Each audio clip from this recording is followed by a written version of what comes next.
Phoenix Books presents Sweet and Sour, a collection of Andy Rooney's finest newspaper columns read by Andy Rooney.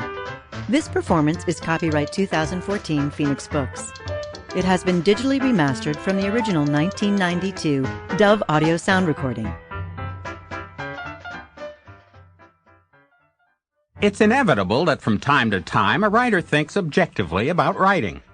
I was thinking, for example, how surprising it is that I can sit down to write without an idea in my head and come up with something. Quite aside from whether what I've written is any good or not, it surprises me that I can do it at all. People are always saying to writers, where do you come up with all your ideas? The answer is that ideas are everywhere, and the only thing that makes a writer any different is he's always on the lookout for one. His antenna is up. He recognizes an idea when he sees one. He stops it in mid-flight and tries to get it into words. Writing essays is a writing specialty.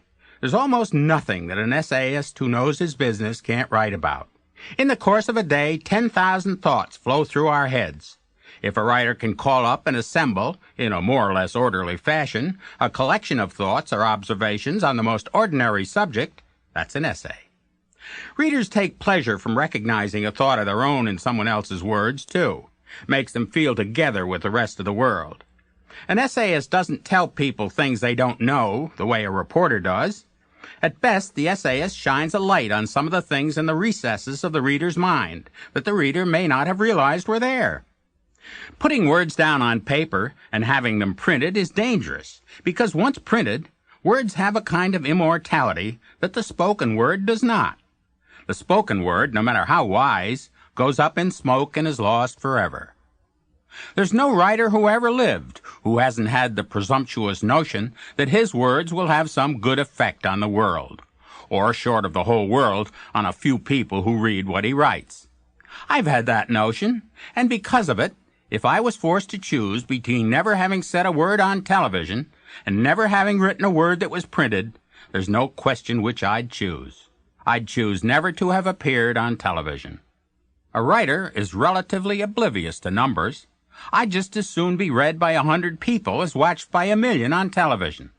As long as someone comes up to me somewhere sometime and says, hey, I like that, that's all my ego needs to keep going. I don't think I could write a novel. I can hardly stand to read one. Being a novelist is as far from being an essayist as being a carpenter is from being a plumber. They work with a lot of the same tools, but what they work on isn't the same at all. A novelist has to know where he's going when he starts writing. An essayist goes where his... Sample complete. Ready to continue?